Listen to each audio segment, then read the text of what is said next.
Oh my, I had no idea we had so many visitors in the house here today. It's a pleasure to see you.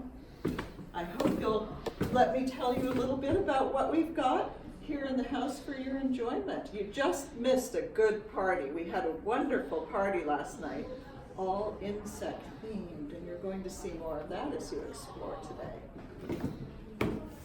So here we stand in the dining room of my boarding house, looking like the dining room has never looked before.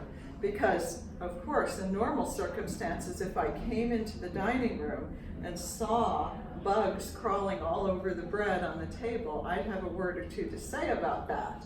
We normally wouldn't tolerate that kind of hygiene here at the Florence Griswold house.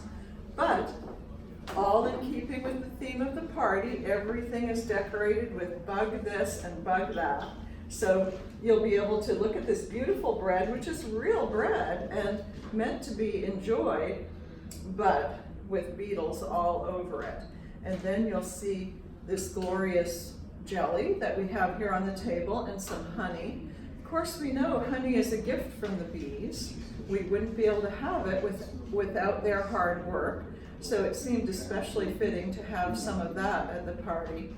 But then we have this jelly that was given as party favors, and I'll talk a little bit more about that in a minute. It's quite beautiful to look at, but I don't know if anyone was actually brave enough to taste it.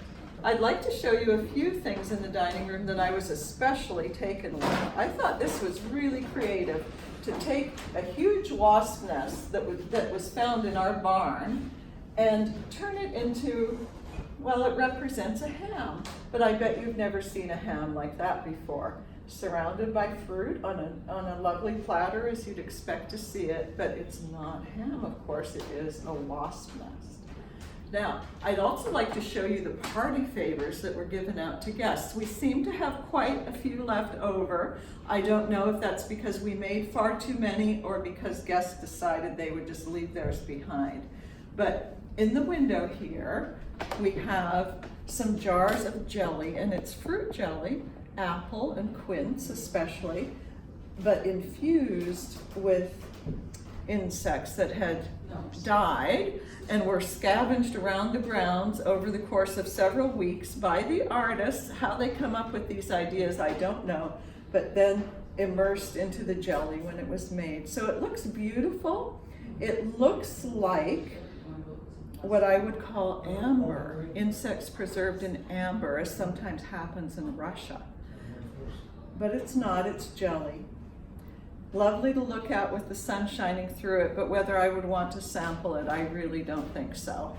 I did have to put my foot down when some of the artists suggested that we would serve dried insects dipped in chocolate as dessert. I said, not at the Florence Griswold house. I have my reputation to protect, and I will only go so far, but I did allow the jelly. So if you're brave enough, you can try it.